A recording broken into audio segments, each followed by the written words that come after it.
We have a ton of big names moving around here in the NHL.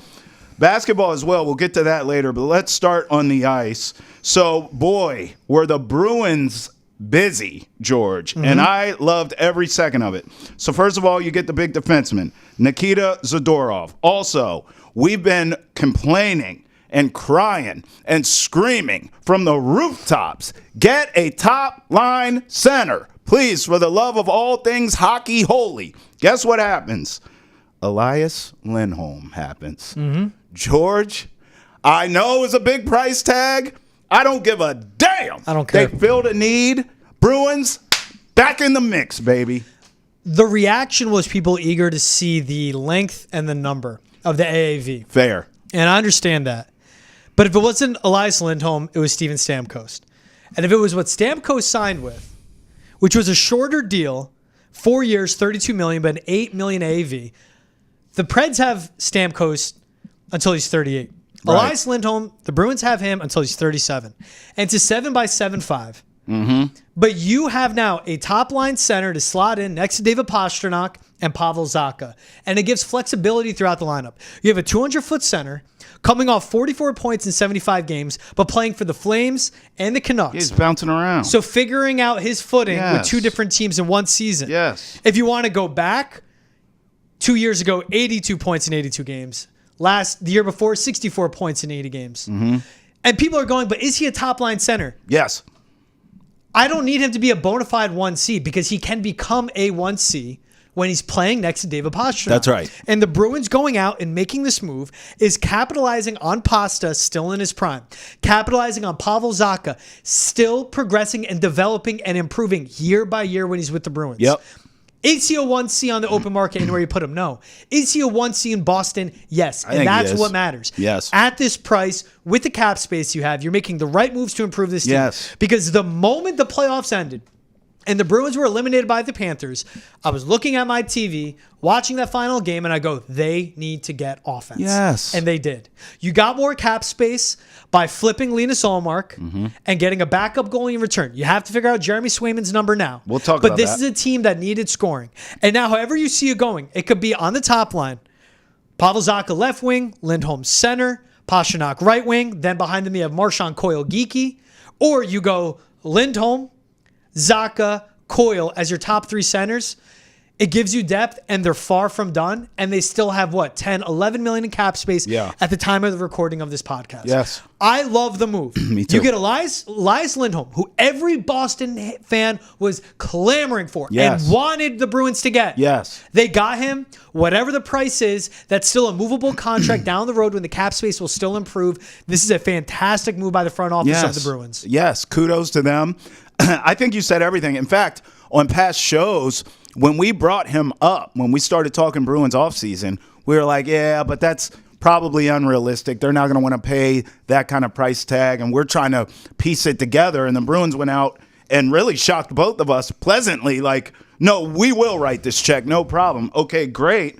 And I completely agree with you. I'm glad you went through the numbers, because when his career was stable, the numbers were there.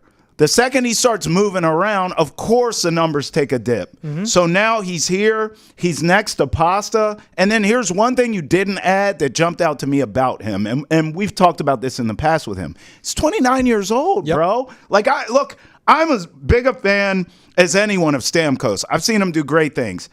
But he's old, and it's a lot of miles on that body, a lot of playoff games and Stanley Cup finals and all of it, international play.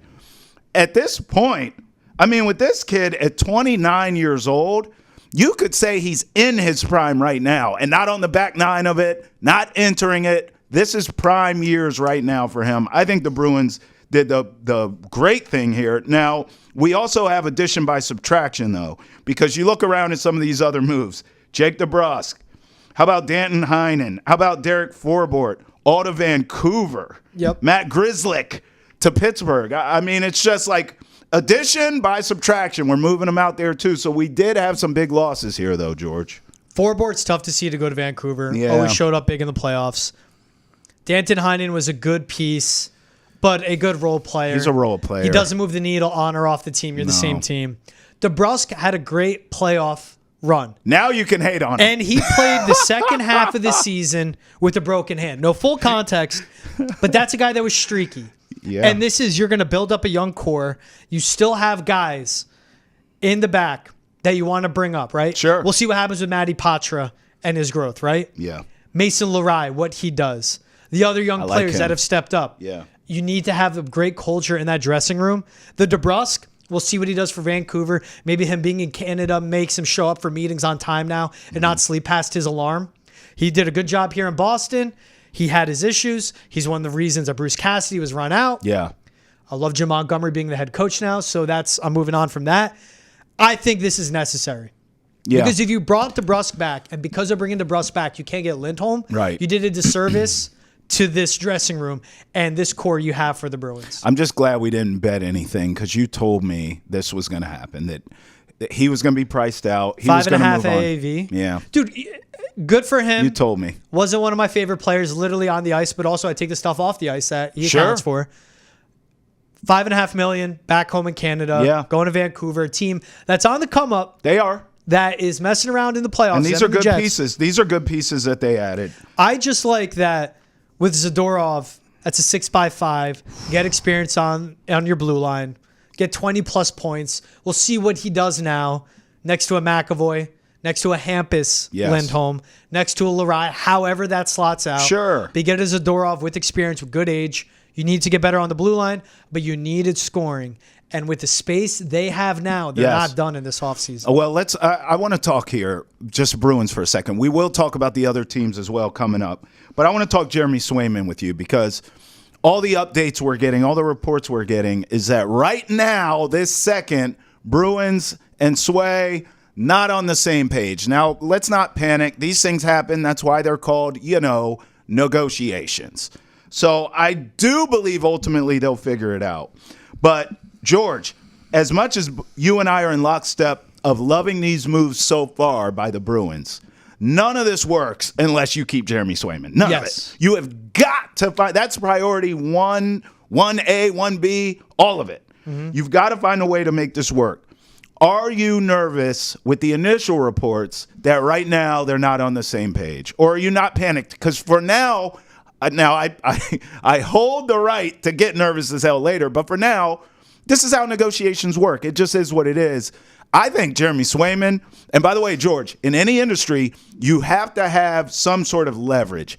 Jeremy Swayman cannot have any more leverage than he already has. He's the only guy they got. Oh, my God. He's the only guy they have. The way he performed in the postseason, he has all the leverage in the world. If I'm him, if right now the Bruins are offering this, you want that, you just wait it out. You just say, no, keep going up. Keep going up. Yeah. And I think eventually they'll get there, George.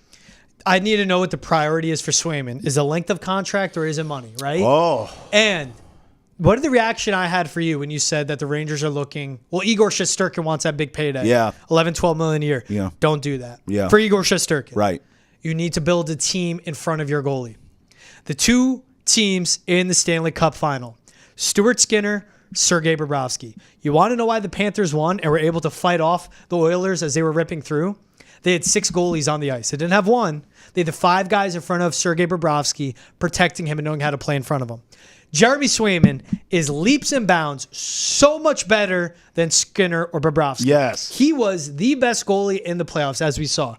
He was the reason the Bruins were able to eliminate and move past the Leafs, and he was the reason they were able to push the Panthers to where they did. Mm-hmm. But he has to, at a point, go, $8 million a year, I'll live with that. Yeah. Because that's what it has to be. 8.5. But we are a contender in the East because of a great goalie like me, but also the team you put in front of me. There has to be a part where they meet halfway. And I am all for these athletes getting their worth and getting everything.